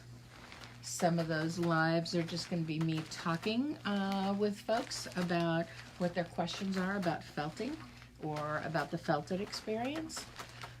Some of those tutorials will be, you know, looking at different ideas and different tools and resources that you might use. But the YouTube channel you can go to. There should be a link on the page. And I believe the first video we have on there is the little needle felted Joey that I made for my niece, Kailani. I got a text message from my sister-in-law just around Christmas that said that Kailani had been wanting a baby for this plush kangaroo that had a pouch but no baby in the pouch, and she was wanting to have a little Joey for it. And the kangaroo is adorable. It's kind of a kawaii or Japanese, you know, kind of look to the animal. So it was really easy to sort of figure out how to create a little Joey. And the little Joey I created was literally 2 inches long. And it looks teeny tiny. I'll have to post the picture that my sister-in-law sent of Kailani with her Roo and the baby Joey poking its little ears outside of the pocket. But it was a fun little quick project to do. Catching on towels underneath here. But if there's something that y'all are wanting to see, you know, how to do, what to put together, it's another thing that the FELTit experience is good for. The next couple of videos, like I said, the very next video is going to be Hearts 3 Ways. The video after that will be Birds and Eggs and Nests, oh my, and get us all ready for spring. And I'm gonna, you know, kind of look outside the box for that kind of thing.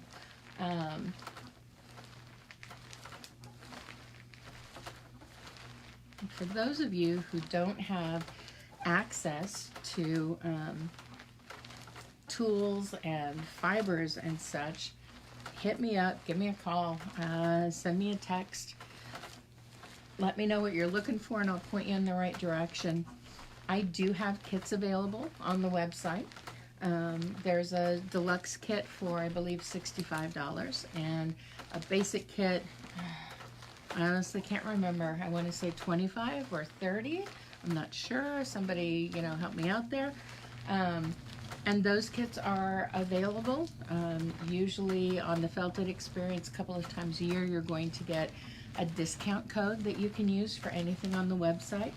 I'm looking forward to producing some work again for the first time in about 4 years since Randy died. He got ill 4 years ago, sort of came on out of nowhere, thought it was just, you know, getting old, that kind of thing. But it's just been no art making for a long time, and it's really wonderful getting back into the swing of things.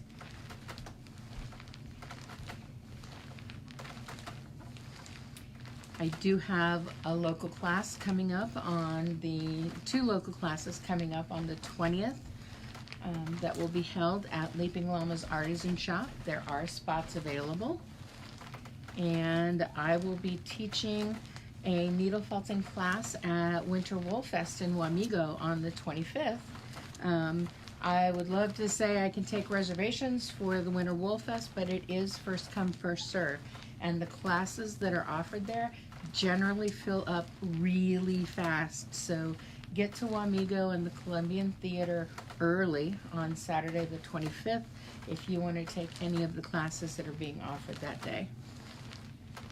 If you want to join me on the 20th, contact Leaping Llama's Artisan Shop. They are doing the ticketing, and they will be happy to help you out with that. I would love to see you on the 20th. Plenty of room available.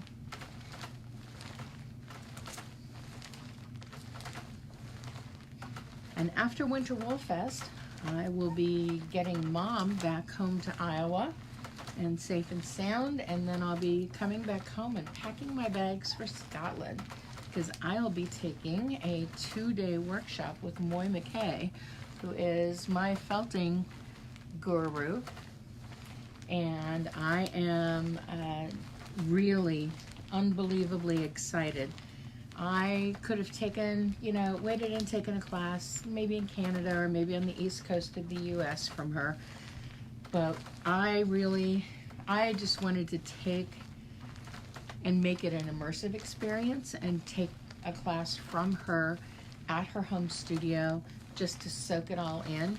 And when she posted the dates for 2020 back in June, I didn't know how, I didn't care how, I didn't even give it a second thought. I got my reservation in right away and started making plans to go to Scotland. Scotland is the land of my heritage. One of these days I might have to learn how to speak Gaelic, but I guess that's what Outlander is for me to pick up a little word now and then. And Scotland is going to be amazing. It will start with a rest day after 2 days of travel. I leave on the 5th and I arrive on the 6th, so that's going to be an interesting little bit of travel there. The 7th is my free day, and I'll probably drive around and explore a little bit. And then Saturday and Sunday are the 2-day workshop at Moy's home studio. And following that, I'll have about 4 days to do some more exploring of Scotland. I'm renting a car while I'm there so that I can be inspired by anything and everything that I see. The concierge at the B&B that I'm going to stay with is going to arrange for me to get a tour of the Harris Tweed Factory, which I think will be amazing. I'll be looking at tartan shops and checking out everything that I can Scottish while I'm there. Of course, tees will be coming back with me, and tartans in some sort will be coming back. I'm afraid my boys won't be getting kilts because, you know, 10 yards of tartan fabric and custom made, they have a tendency to run in the several hundreds of dollars per each kilt. So I think they might have to settle for maybe a vest or a tie that Mom makes from the tartan. If they're lucky, you know, they might get a scarf. But I am taking an extra suitcase because I can take 2 bags with no charge, and I'm just going to make sure that I can pack 1 bag with everything that I'll need and have that other bag ready to pop up and be packed with all of the goodies that I hope to find in Scotland. It's going to be a once-in-a-lifetime experience, and it's a great way to kick off my 60th year on this planet. We should be getting close to time. I know I'm talking.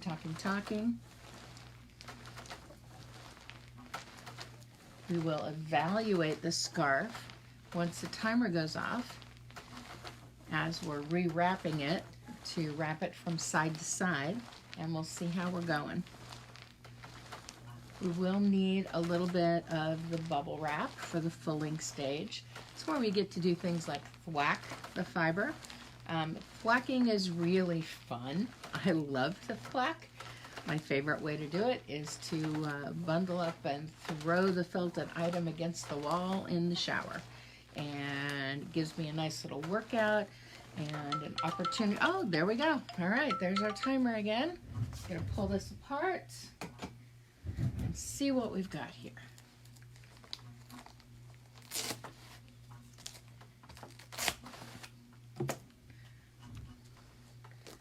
No matter how you decide you're going to do the felting, make sure that you're very aware of your body.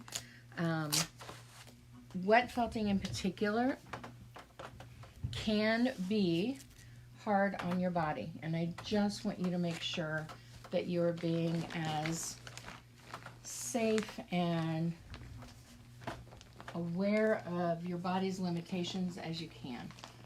I do not believe at all that my back issues were brought on by felting.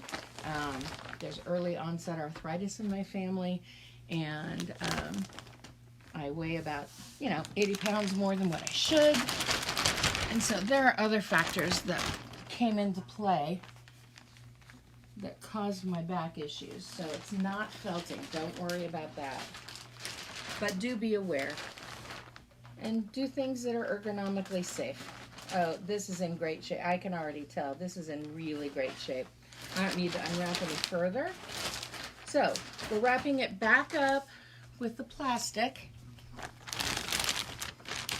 like we did before. Only this time, we're going to bring the ends in. Make sure that we've got no more than the width of that, width of our noodle. Bring this end up. Okay, looks like we might have to do 4 folds. Okay, that is how we're going to wrap from side to side. The entire length has just been folded over itself here. And then we're going to take and wrap this way. Yeah, I want to shorten that up a little bit. I want to make sure that the noodle can hit every part of this.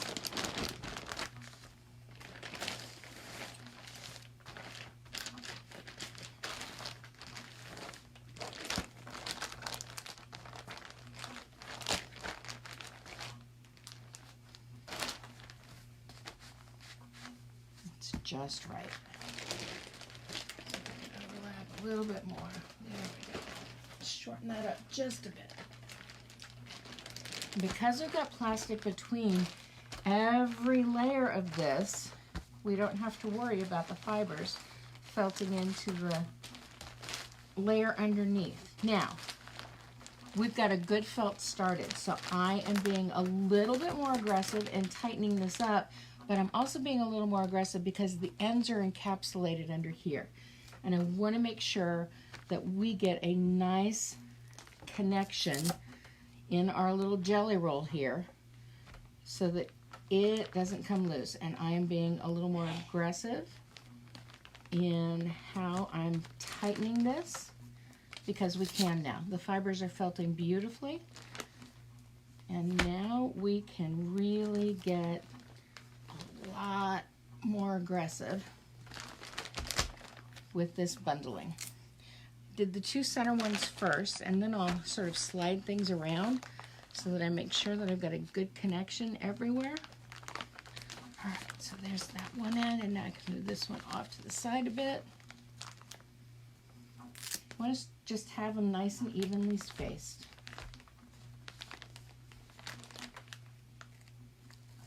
All right, we are set for our last, what I think is going to be our last two rolls. So let me get the timer again.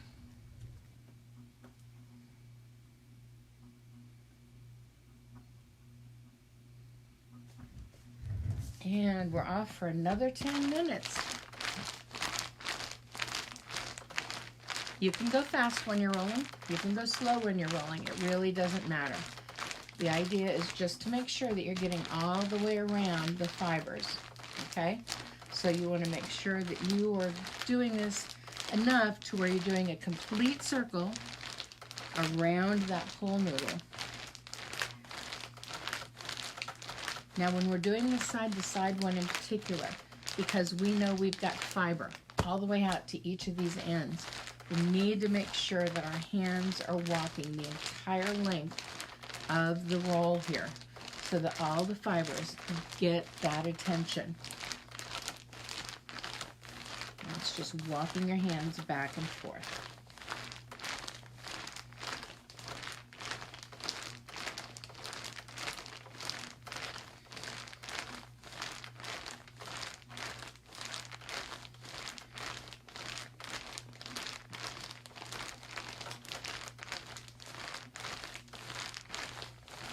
There are some folks that roll with their feet. For a long time I thought, oh, I wonder if there's a way I could make a rolling machine from my ergonomic, exercise bike. And I never did quite figure out how I might be able to do that. One of the thoughts that I had for a while was getting a piece of that rolling rack that they use in distribution centers and stuff. It's got the bars that go all the way across, and they can just shove a package and the package just keeps rolling from one to the next. But then the gentle roller came along, and I love the way that it mimics hand rolling because it goes back and forth just like your hands do when you're rolling felt by hand. I'm really having fun exploring it and seeing what all it can do.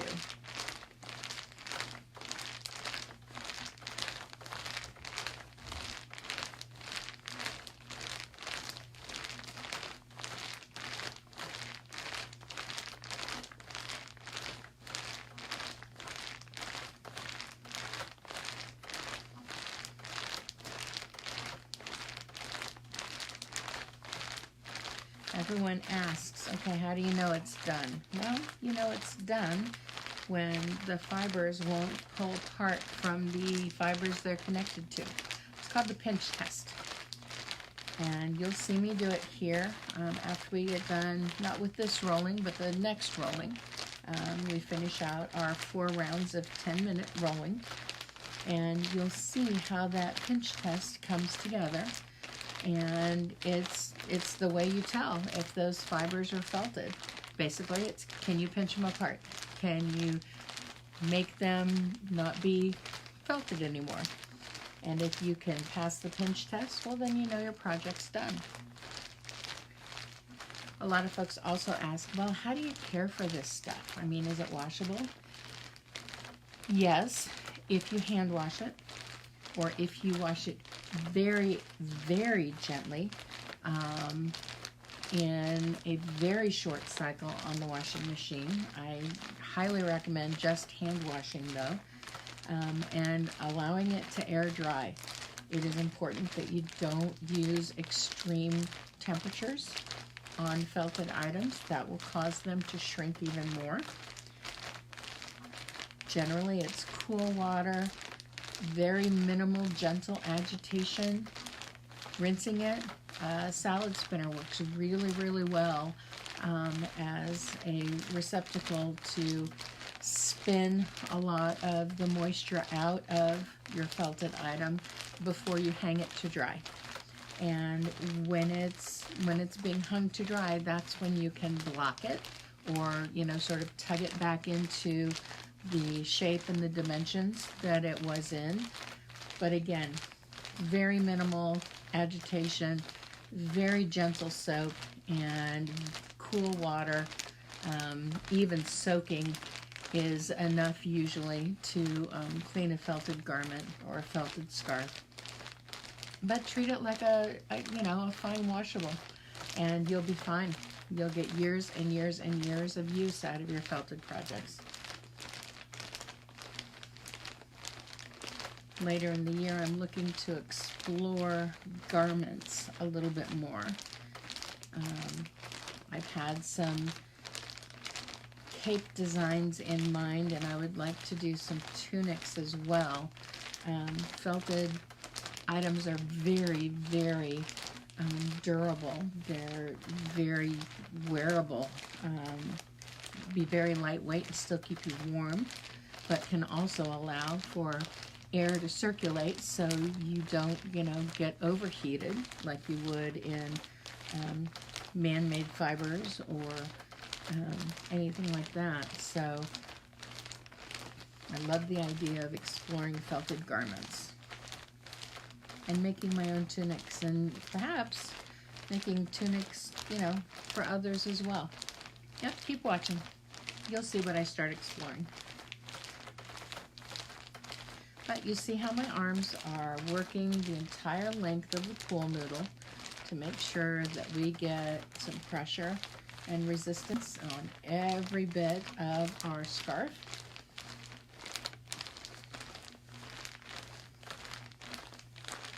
This is a good workout. But like I said, make sure that you're doing everything safely. Be aware of your body, be aware of your limitations. You can find ways around whatever issues you've got.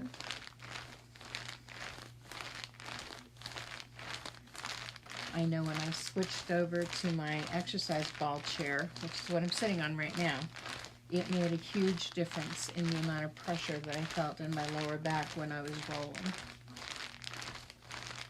You can stand to roll as well. Just make sure that you're comfortable and that you've got a nice cushiony surface underneath your feet. One of those kitchen mats, an anti-fatigue mat is a good idea if you're going to be standing. And if you can, the anti-fatigue mat is a great thing to have surrounding your layout table so that when you are standing and designing and laying out your fiber, you've got something that's helping to relieve some of the pressure on your legs, on your knees, on your lower back.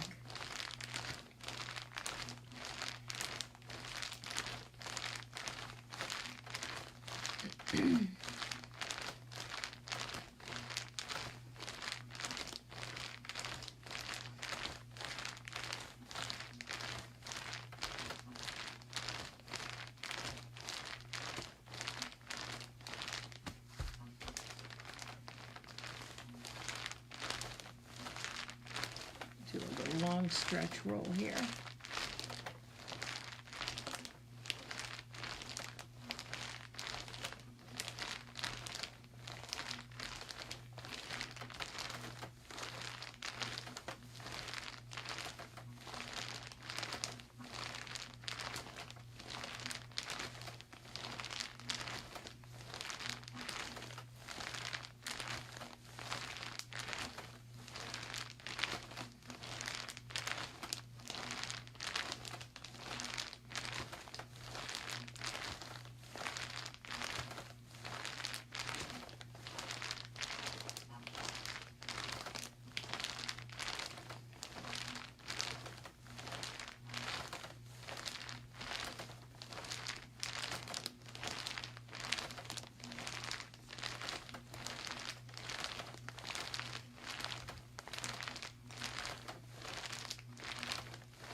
again, the meditative aspect. Hear the plastic. Feel the moisture seeping out. See the colors. Texture differences between the plastic and the elastic strips that are holding the project together.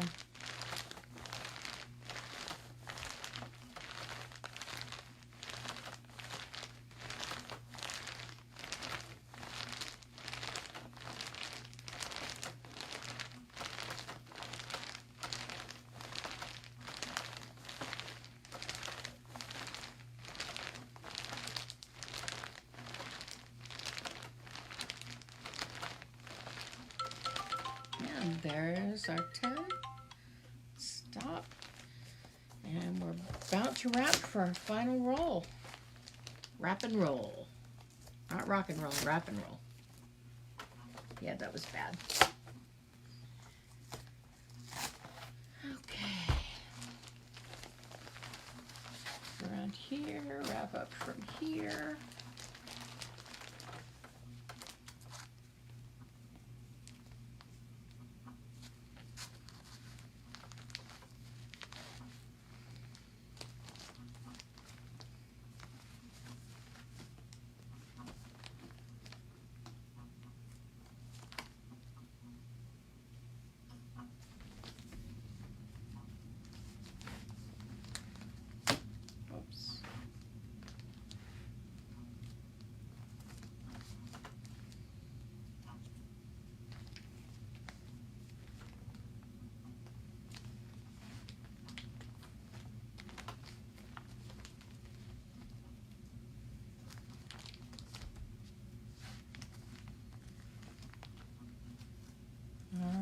Our last 10 minutes here.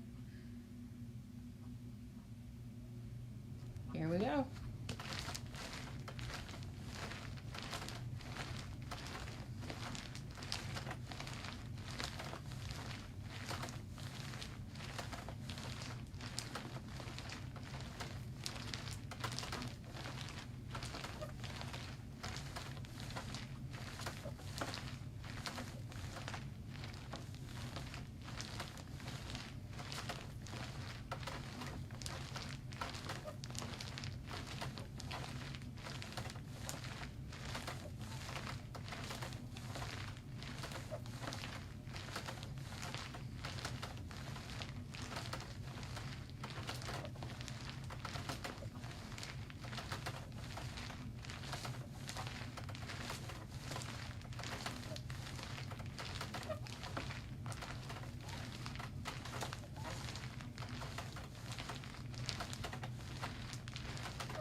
Can't wait to open this up and see how we did.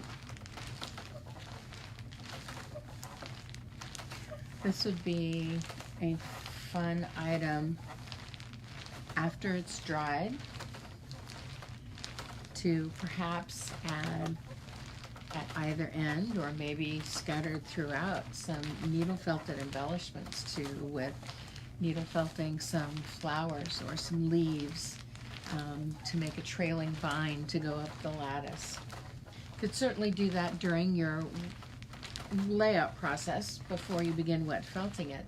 I like the idea of having the textural difference between the wet felted wool and the needle felted wool.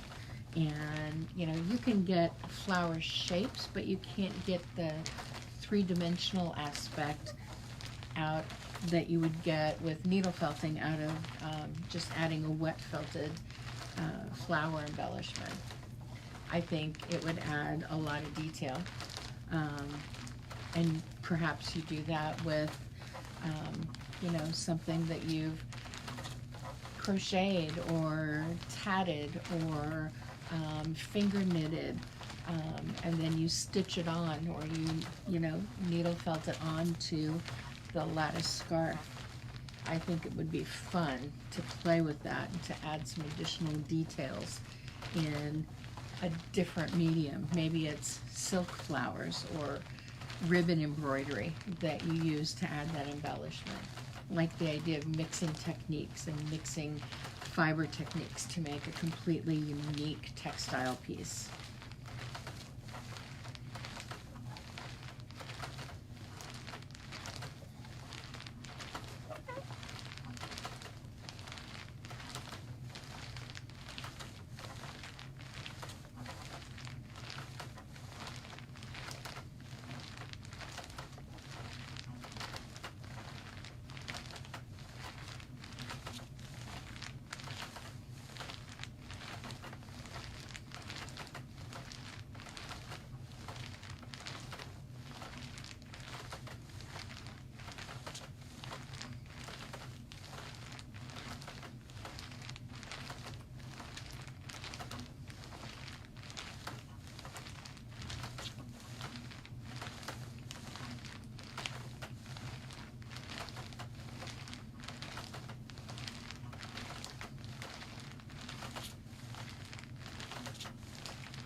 Finish line is in sight.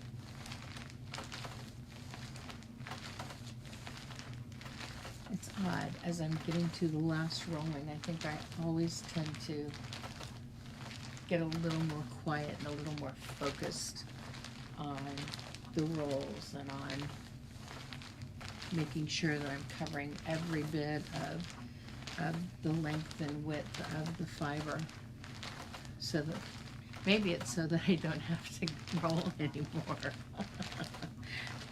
Could very well be.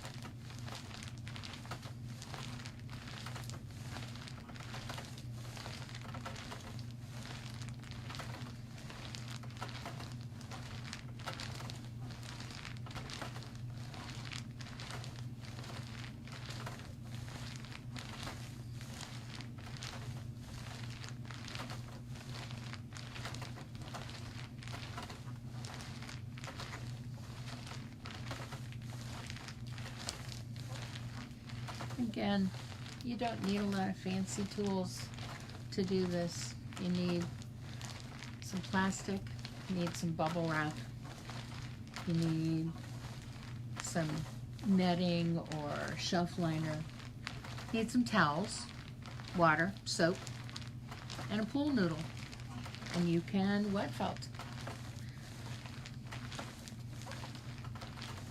It's just learning the process and learning the feel and recognizing when you see that something needs to be adjusted. It's just about practice. It's just about playing, having fun, see what happens. What if I try blank? What will happen? Try it, find out. That is, to a great extent, how I have discovered different things in my, 10 years of felting. It's like, can I do this? A client will ask me, can you make me blank? Sure. I have no idea if my idea will work, but hey, try it, play with it, have fun.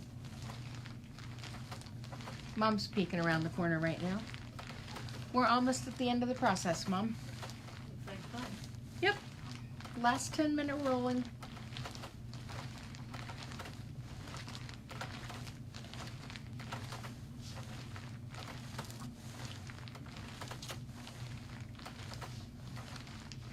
I'm so grateful to have this studio to work in. I'm so glad that I decided last year to invest in making the changes so that I could have this studio. When I get back from Scotland, I will have an open studio and I will show off some pictures from my trip, and I'll show some goodies that I picked up on my trip that if you're in the area, you're welcome. I'll post more on the page when I know what date it's going to be.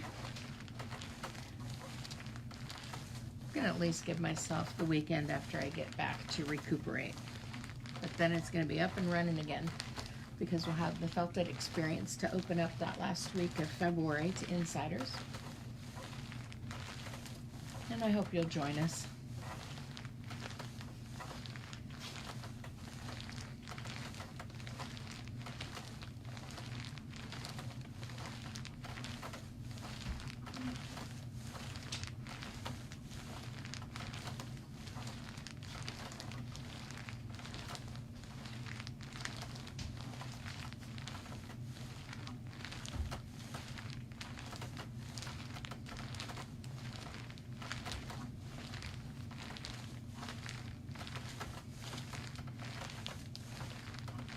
Alright, that timer should be going off here pretty soon.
There we go.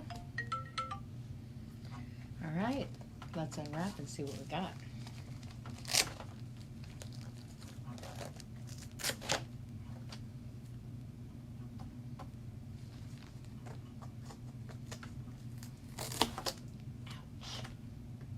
Poked myself.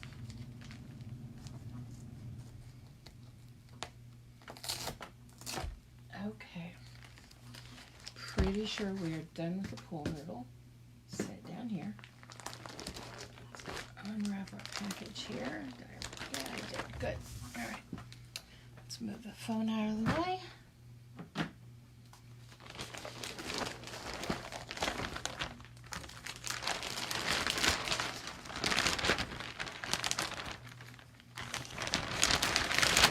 Okay. Pinch test. Haha, we passed the pinch test. All right.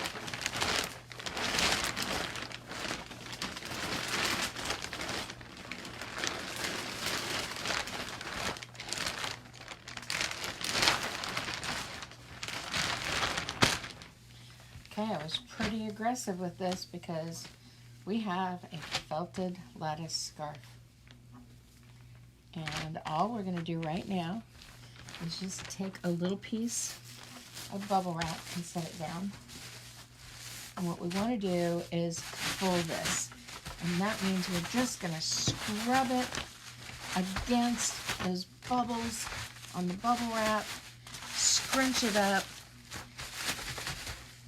just get those fibers just fully shocked into this final bit and this final process. It's just a matter of telling those fibers, yep, you're stuck here. You're not going anywhere.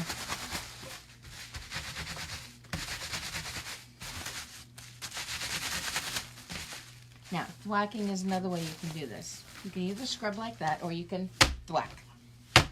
Just gather it up, throw it down, shocking the fibers.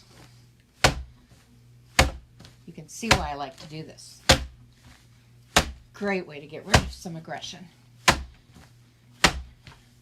Mix it up every once in a while. Whack it some more.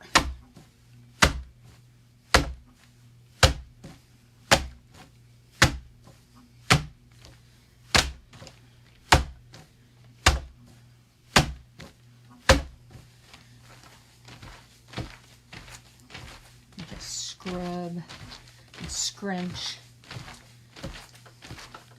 and whack it some more.